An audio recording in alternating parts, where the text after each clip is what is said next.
So you said, I don't agree that women shouldn't have the right to vote because of the draft.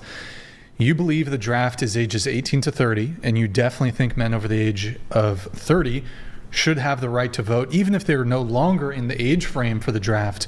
Hope that makes sense. Yeah. Okay.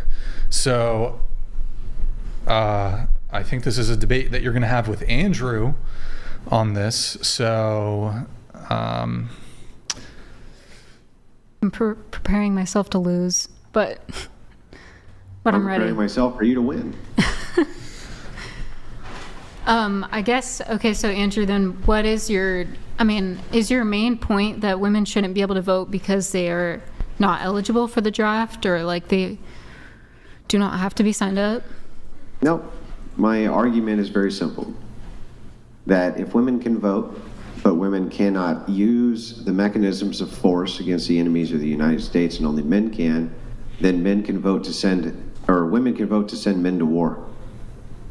And since the domain of war is always going to be men, if women have the power to send them to fight wars, that means that they can send them to fight wars on their behalf. And that is a great, I would say, immoral position to take, that you can have one elite group, which does not have to fight wars, send another non-elite group to fight them on their behalf. Yeah. If, for instance, we were to reverse this and I were to ask you from a racial lens, if whites could vote to send black people to war, but then themselves never had to fight in said war, would you consider that to be moral? No. But Then why would it be moral for women to be able to vote to do this? Well, because I think like if a 75-year-old man, I think he should be able to have the right to vote, but he's not going to be. A 75-year-old man can be drafted to go to war. But he's not going to be. A woman cannot. Do 75-year-olds get drafted to war, though? Does that actually happen? They could be, well, whether it has happened or not, the potential is there for it to happen. The potential is not there for it to happen to you. I guess I didn't realize that there was the potential that a 75-year-old. Yeah, you sign up for selective service when you're 18 years old, and if the need is great enough, the United States can call on you regardless of your age, if you're a man. They cannot do this for women. So since this is true, that means that women could vote in such a way as to send all of the population and draft the population of men to send them to war on their behalf. If we were to look at this through any other lens, racial, socioeconomic, any other lens, you would say it's immoral, but for some reason women won't say it's immoral for them to be able to have that power to do to men specifically. Yeah, the whole basis of my argument was just that I didn't realize that 75-year-olds could get drafted or selected, and so right now that may not be the case, but they can extend it. They can extend it wherever they want, and they can lower it. They can lower the draft age to 15.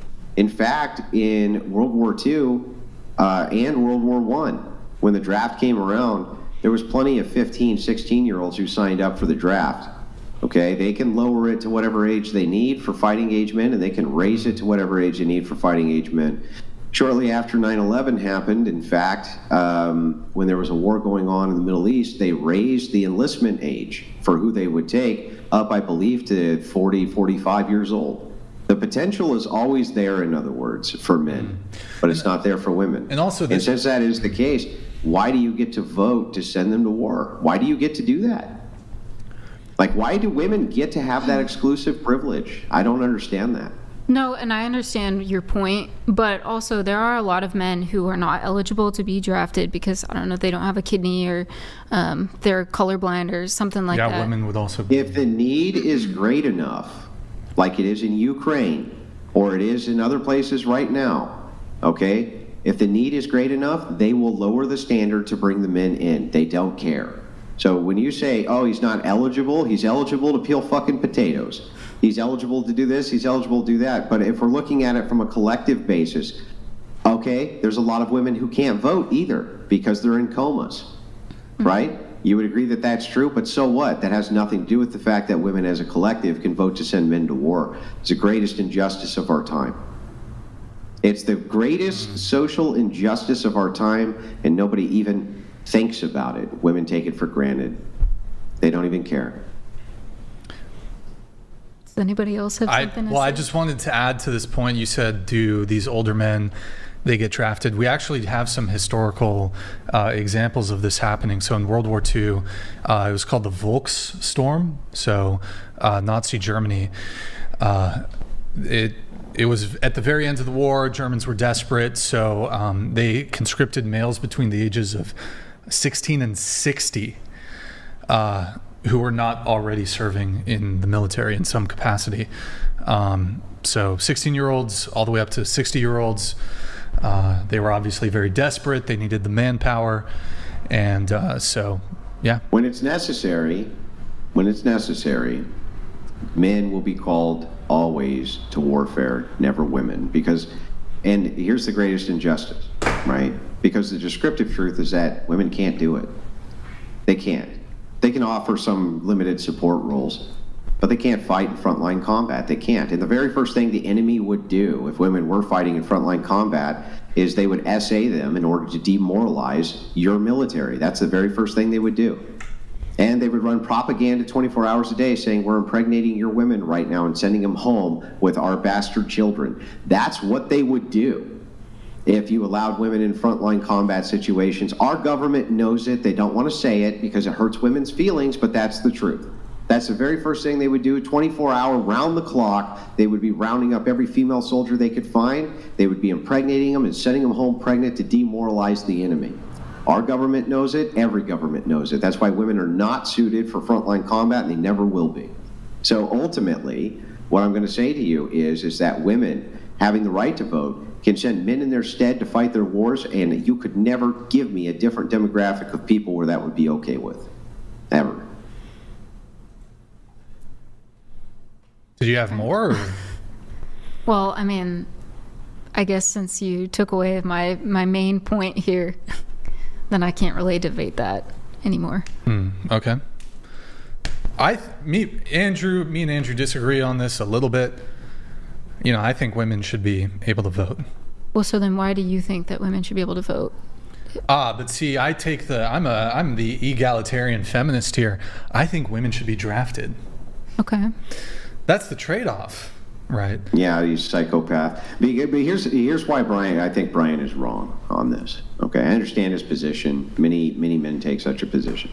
The reason that he's wrong on this is because if we allow women into the draft, okay, even if they are drafted, they'll never be put in frontline combat for the reasons I already stated. So it still wouldn't be fair anyway. They would be fucking pay clerks. They're not going to be walking into minefields. Yep. They're not going to be in frontline combat, shooting at the enemy while the enemy's shooting back, right? That's an extreme rarity now. Almost no women have ever died in combat, ever, in the United States. It's almost never happened. It's very, very, very rare. Very few of them have, whereas hundreds of thousands of men have died on behalf of the nation. Because women aren't equipped for the reasons that I stated. The enemy will round them up and send them home pregnant to demoralize you. And the Japanese even had that as part of their battle strategy for the Chinese, to go in and impregnate as many of their women as they could in order to demoralize the Chinese. They literally called it the R wording of Nanking. That was their entire battle plan, and it worked. So it's like, no, this is an insane position. Brian's wrong on this too. It's just an insane position. I want a ready-made force of savage, brutal men whose entire job's to kill the enemy with extreme prejudice. That's what I want to see. But the thing is, Andrew, is the 19th Amendment is never going to be repealed. We have to be pragmatic and live in reality here. It's not going to be repealed. Women's voting is here to stay. So, given that paradigm, it could be if you made an amendment that women had to fight in the same capacity that men did in war, women themselves would demand the 19th Amendment be repealed.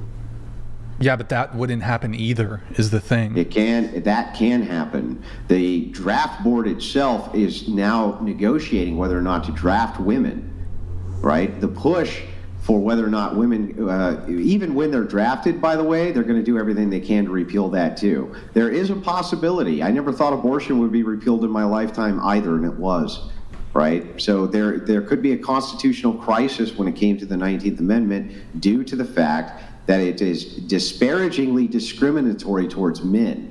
And that could be a good basis for a justification to attack the 19th Amendment in the Supreme Court. And this is the same exact logic which went to attacking Roe v. Wade, the same justification, which is that there was a fundamental unfairness here. But I mean, this whole draft equalization thing has been attacked multiple times in the judiciary, the legislature, and what they just continue to arrive at is, we're going to keep the status quo. We're not going to draft women. We're going to just keep it how it is. There's not even a conversation about walking back women's right to vote.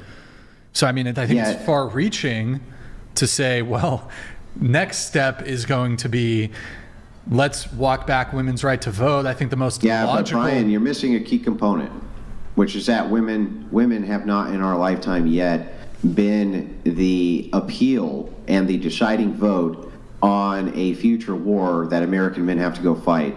And when we enter into the type of significant war where hundreds of thousands of men come back in body bags, you watch how fucking quick that changes.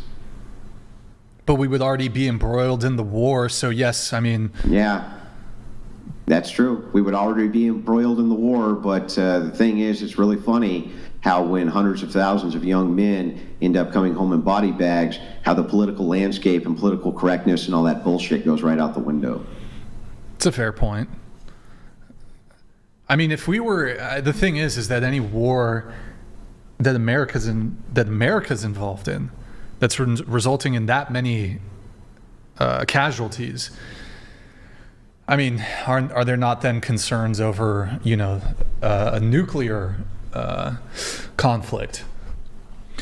Yeah, that's always a concern, but the truth of the matter is that I don't think that most nations will use nuclear arms because it would lead to the devastation of the thing they're trying to protect, which is their nation. So most nations will always stick with conventional warfare, and conventional warfare now is devastating. We haven't been in conventional war in years, and now we see what the technology is like in conventional warfare with a second world nation, Ukraine and Russia, and it's absolutely devastating. Conventional warfare between these two nations is absolutely devastating. If you saw it on a grander scale between the United States, China, something like this, you couldn't even imagine the horrors of it. It would be awful.